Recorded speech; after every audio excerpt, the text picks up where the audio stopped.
Government చదువు అంటే ప్రతి ఒక్కరికి చులకనగా అయింది, చులకనగా అనిపిస్తుంది. అది చాలా తప్పది. ఈ రోజును ఈ మన రాష్ట్రంలో ఉన్న ఐఏఎస్లు కానీ, ఐపీఎస్లు కానీ, డాక్టర్లు కానీ అందరూ గవర్నమెంట్ స్కూల్లో చదువుకున్న స్టూడెంట్సే. కాబట్టి మనం ఎప్పుడు కూడా విద్యను చిన్న చూపు చూపద్దు. పుస్తకం అనేది ఒకటే, ప్రైవేట్ స్కూల్లో అయినా పుస్తకమే, గవర్నమెంట్ స్కూల్లో అయినా. మనకు ఆ మనసును ఆ సిద్ధానికి పోకూడదు. ఎప్పుడు కూడా మనం చదువుకోవాలి, మనం మంచి విద్యావంతులం కావాలి, 10 మందిని పోషించాలి. ఎప్పుడు డాక్టర్ అంబేద్కర్ ఒకటే అన్నాడు, విద్య అనేది ప్రతి మనిషికి అవసరం. ఒక ఇంటికి వెళ్తునిచ్చేదే విద్య, ప్రశ్నించే శక్తినిచ్చేదే విద్య. ఇప్పుడు మన తల్లిదండ్రులు విలేజ్లో ఉన్నారు, ఎవరైనా మాట్లాడితే ఏమంటారు అంటే మనిషికి చదువు ఇంపార్టెన్స్ అన్నాడు. ఆయన చదువుకున్నాడు, ఎంత కష్టపడైనా చదువుకున్నాడు, ఆయనను హీనంగా చూసుకున్నా చదువుకున్నాడు. ఆయన చదువుకున్నాడు కాబట్టి ఇవాళ ప్రపంచ దేశాల అంబేద్కర్ను కొన్ని ఒక విషయం మీకు చెప్పాలి. మా బాబు యుఎస్లో ఎంఎస్సీ చేస్తుండు, అదే యూనివర్సిటీలో అంబేద్కర్ స్టాచ్యూ ఉన్నది. మా బాబుకి అంబేద్కర్ గురించి తెలియదు సార్. అయితే అక్కడ అమెరికన్స్ అందరు వచ్చి ఇట్లా అన్నీ పోతున్నాడు అంబేద్కర్. అయితే మా నాన్న మా బాబు నన్ను ఏమడిగిందంటే, నాన్న ఎందుకు ఇండియాను అతనికి ఎందుకు ఇట్లా చేస్తున్నట్టే, బిడ్డ ఆయన చాలా విద్యావేత్త, బాగా చదువుకున్నాడు, ఈ ప్రపంచాన్ని శాసించినోడు, ఈ రాజ్యాంగాన్ని రాసిన వ్యక్తి, మహోన్నత వ్యక్తి కాబట్టి అని తెల్లారి నుంచి మా బాబు కూడా రోజు ఆ కాలేజీకి పోయినప్పుడు నమస్కారం చేసి క్లాస్కి పోయాడట.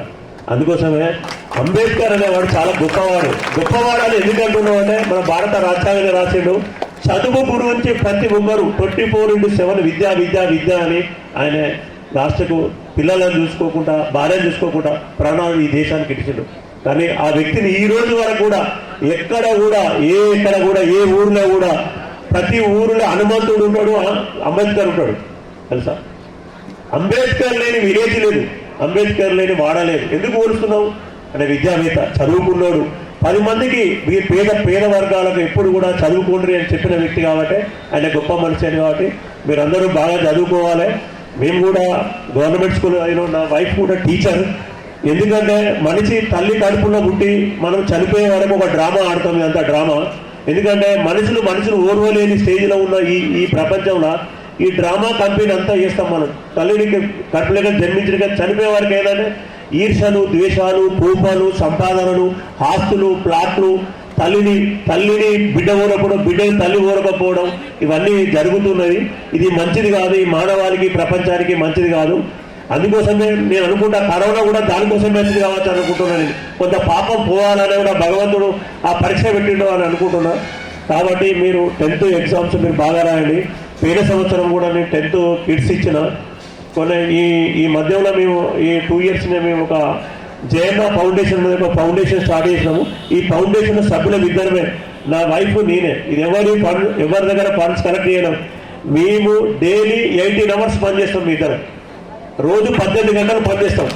పని చేసిన ప్రతి పైసలకెళ్ళి, మేము సంపాదించిన ప్రతి దానికెళ్ళి 50% పేద వర్గాలకు ఖర్చు చేయాలని ఒక సిద్ధాంతం పెట్టుకున్నాము.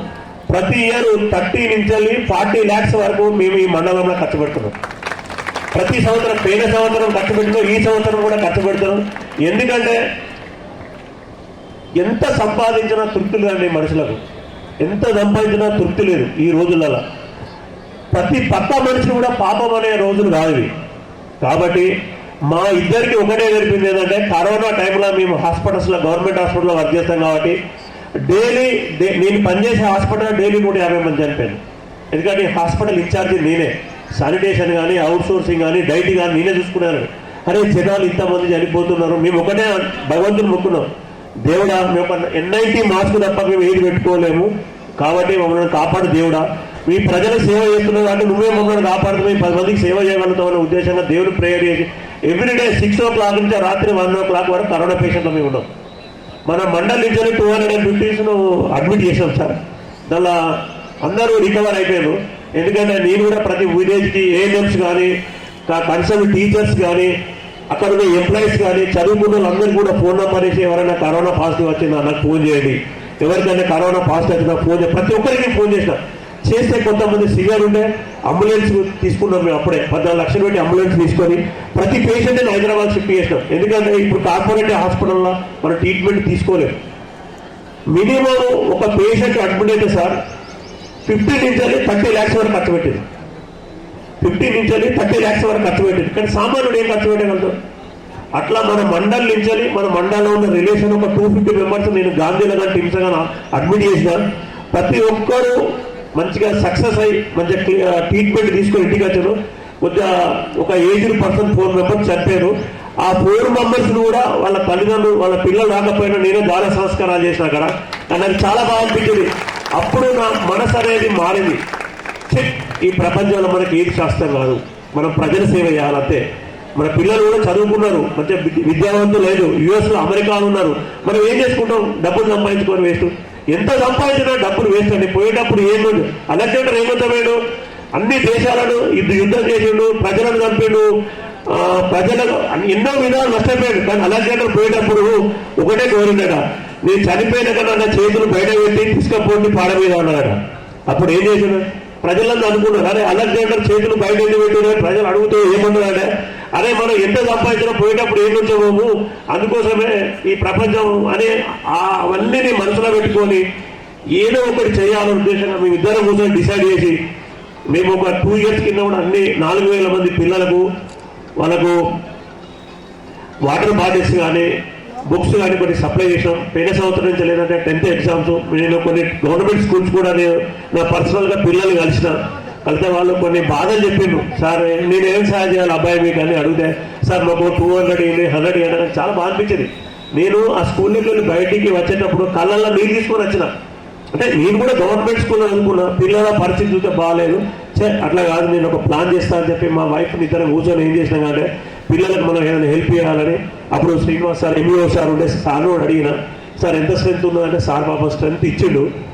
ఇచ్చిన వాళ్ళు వీళ్ళకి ఏ విధంగా చేయాలని ఆలోచన చేసి ఏం చేసినా అంటే, సరే అడిగిన మీరు 9 గంటలకు ఎగ్జామ్ హాల్ రావాలి, ఎగ్జామ్ హాల్ వచ్చినప్పుడు మీరు ఎట్లా వస్తారంటే, సార్ ఏదో ఊళ్ళో ఆటో ఎక్కుతాం లేకపోతే ఎవరైనా షేరింగ్ తీసుకుంటాం, ఏదో ట్రాక్టర్ ఎక్కేస్తాం సార్ ఏదో విధంగా. అంటే నాకు చాలా బాధ అనిపించింది. వీళ్ళకి ఏ విధంగా చేయాలని. వాళ్ళకు ట్రాన్స్పోర్ట్ కింద మనకు మండల్ హెడ్ క్వార్టర్స్ ఎక్కడి నుంచి వచ్చిన 20 రూపీస్ ఆటో ఛార్జ్ అవుతుంది. సిరిసపల్లి నుంచి వచ్చిన చెల్పూర్ నుంచి వచ్చిన హుజురాబాద్ 20 రూపీస్ 40 రూపీస్ సరిపోతాయి. వాళ్ళు 900 ఎగ్జామ్ రాయాలప్పుడు పిల్లలు అడిగిన, మీరు పొద్దున ఏం బ్రేక్ఫాస్ట్ చేస్తారంటే, సార్ రాత్రి సలైనా ఉంటాయి కొద్దిగా. నాకు చాలా బాగా అనిపించింది. అంటే ఏది అని ఏంటంటే వాళ్ళకి బ్రేక్ఫాస్ట్ కూడా ఒక 60 రూపీస్. అంటే ఒక ఎగ్జామ్కి 100 రూపీస్, అంటే 7 ఎగ్జామ్స్లకు 700 రూపాయలు మీకు గిఫ్ట్గా ఇవ్వడం అవుతుంది. ఒకటి ఏంటంటే నేను ఒక ప్యాడ్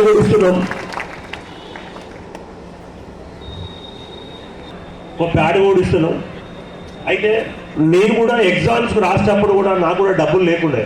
ప్రామిస్ మా నాన్న ఒక వ్యవసాయం, చిన్న వ్యవసాయం, అది పెద్ద వ్యవసాయం కూడా కాదు, ఒక 5 acres ఫార్మర్ మా నాన్న 24 గంటలు కష్టపడి మమ్మల్ని చదివించిందండి.